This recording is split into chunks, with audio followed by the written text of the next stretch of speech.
बिस्मिल्लाहिर्रहमानिर्रहीम, अस्सलाम वालेकुम। Welcome back to my channel. कैसे हैं आप सब? आज मैं आपके साथ बहुत ही खूबसूरत सा दामन डिज़ाइन शेयर करूंगी। इसके लिए हमने ये जो पैटर्न रेडी किया है, इसको आपने इस तरह से रैंडमली ट्रेस कर लेना है, सेम ऐसे पेटल की शेप में। ये देखिए, मैंने कोई मेजरमेंट नहीं की, बस अंदाजे से इसको ट्रेस किया है। और करने के बाद आपने इस तरह से इसकी कटिंग कर लेनी है पैटर्न की, और बहुत ही खूबसूरत सा ये पैटर्न बन के रेडी हो जाता है इस तरह से। ऐसे ये देखिए कितना खूबसूरत सा एक हमारे पास फ्लावर और पेटल मिक्स हमारे पास डिज़ाइन क्रिएट हुआ है। अब यहाँ पे ये देखें, मैंने जो पेस्टिंग बुकरम ली है उसकी ये जो हमने लेंथ जो ली है, ये देखिए जो हमारा सर्कल का मैंने गैप रखा है वो 6 इंच का है। और ऊपर से इस तरह सर्कल की जो लेंथ मैंने मेजर की है, यानी कि 2.5 इंच पे निशान लगा के फिर उसको सर्कल की शेप दी है। और इस तरह से फिर उसके बाद हमने इसका मिड करना है सर्कल का। करने के बाद फिर हमने इस तरह से ये दोनों पेटल जो हमने क्रिएट की है, इसको ऐसे रख के और इसको ड्रॉ कर लेना है। उम्मीद है आपको समझ आ गई हो। नीचे वाला जो सर्कल है वो हमारा, उसकी जो सर्कल की जो लेंथ है वो 6 इंच है, और जो उसकी विड्थ है यानी कि ऊंचाई जो उसकी होगी वो 2.5 इंच होगी। उस पे आपने उसको सर्कल शेप देनी है निशान मार्क करके, और फिर आपने इस तरह से उसको सर्कल की शेप दे लेनी है। और इस तरह अब हमने 6 इंच का जब हमने मिड किया तो 3 इंच आया। 3 इंच पे हमने लाइन लगाई। लगाने के बाद हमने ये जो पेटल रेडी की थी वो उसके ऊपर रखकर ट्रेस कर ली इस तरह से। ये देखिए अब आपके सामने है। ऐसे हमने इसको कट कर लेना है, और कट करने के बाद ये जो पेटल्स हैं उनको आपने इजीली, इसके पहले हमने आउटलाइन भी ड्रॉ करनी है, ताकि जो हमारी कटिंग होगी पेस्टिंग बुकरम की वो हमारी आउटर से हमने कट करना है। और जो हमारा इनर है, जो हमने पेटल रेडी किया है, वो हमने अंदर से रिमूव कर देना है इस तरह से। अब हमने पेटल लिया है। पेटल लेने के बाद इसको ऐसे इसके अंदर रख के इस तरह से पेटल को ड्रॉ कर लेना है। आप चाहें तो पेटल को ड्रॉ कर सकते हैं, चाहें तो ये वाला डिज़ाइन स्किप भी कर सकते हैं। और इस तरह से हमने इस अपने डिज़ाइन को पहले ट्रेस करना है, और फिर इसकी कटिंग कर लेंगे। कटिंग करने के बाद ये बहुत ही खूबसूरत सा और नफीस सा और डिफरेंट स्टाइल का डिज़ाइन आपके सामने आपको नज़र आएगा।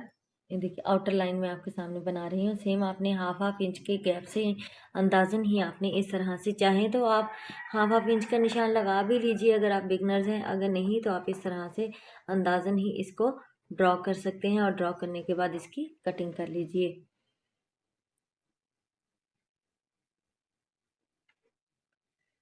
अब ये देखिए, हम अंदर से पेटल्स जो है हमारी उसको रिमूव कर देंगे, जो हमने पैटर्न रेडी किया था उसको। इस तरह से हमने आहिस्ता आहिस्ता से इसकी बिल्कुल प्रॉपर शेप में कटिंग करते जाना है। बहुत ही खूबसूरत सा और डिफरेंट सा डिज़ाइन जो है वो आपके साथ ही मैंने शेयर किया है। इंशाल्लाह आपने यूट्यूब पे या इंस्टाग्राम पे पहले ही वाला डिज़ाइन नहीं देखा होगा। और अगर आपको पसंद आता है तो आप लाइक ज़रूर किया करें, और कमेंट्स में ज़रूर बताया करें कि आपको मेरा ये वाला डिज़ाइन कैसा लगा। और ये देखिए इस तरह से हमने इसको रिमूव कर लेना है अंदर से पेटल को।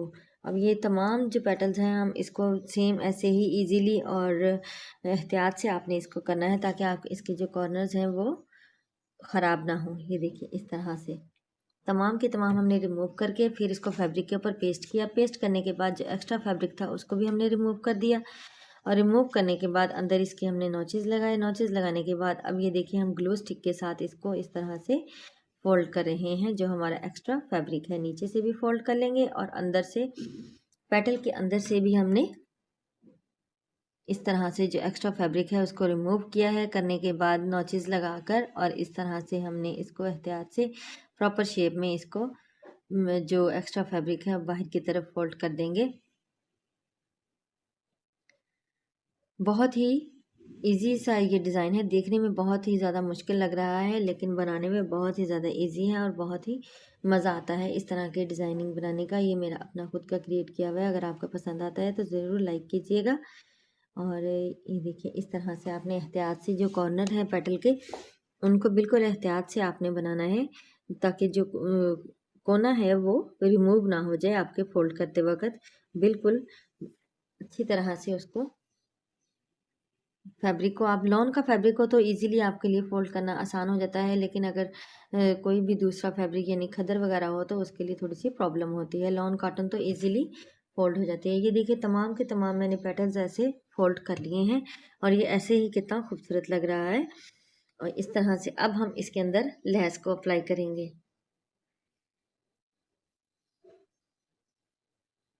अब हमने ग्लू स्टिक ली है और ग्लू लगाने के बाद अब हमने सिर्फ इसकी जो आउटर साइड है वहाँ पे इस तरह से लेस लगानी है, यानी कि जहाँ से हमारी पेटल शेप बन रही है उस तरफ से हमने लेस को अप्लाई नहीं करना। लेस में आप जब भी राउंड में लगाया करें लेस तो उसमें हल्के से कट्स ज़रूर लगा लिया करें। उससे ये होता है कि आपकी लेस जो है वो राउंड शेप में इजीली बैठ जाती है और उसमें कोई किसी किस्म का झोल वगैरह नहीं आता और वो इजीली फोल्ड हो जाती है। ये देखिए इस तरह से आपने इसको एहतियात से लगाना है। ग्लू से लगाने के लेस को लगाने का मकसद ये होता है कि लेस हमारी प्रॉपर फिक्स हो जाती है और स्टिचिंग के दौरान ना वो हिलती है और ना ही कोई हमें प्रॉब्लम आती है।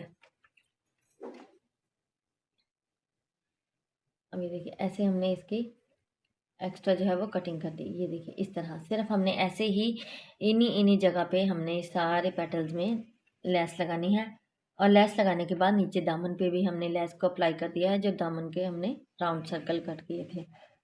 करने के बाद अब हम नीचे इनके ऑर्गेन्जा अप्लाई करेंगे। ऑर्गेन्जा को हमने डबल लेना है इस तरह से। ये देखिए ऐसे रख के हमने ऑर्गेन्जा को नीचे रखना है और रखने के बाद हमने इसके ऊपर सिलाई लगा देनी है।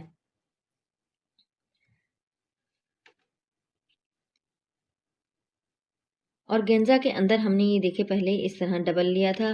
डबल लेने मैंने आपको बताया था कि डबल लेना है। डबल लेके हमने उसको पहले प्रेस किया, करने के बाद फिर वहाँ पे लेस अप्लाई की, करने के बाद उसको दोबारा उल्टी तरफ जब फोल्ड किया तो वो जो लेस है वो गुम सिलाई के तौर पे अंदर लग गई थी। और यही फिनिशिंग होती है जो आपकी ड्रेसेस को चार चांद लगा देती है।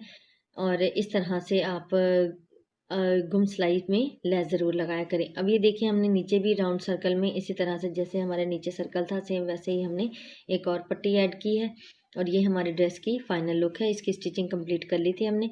और अगर आपको वीडियो अच्छी लगे तो लाइक कीजिएगा, दुआ में याद रखिएगा। अल्लाह हाफिज़।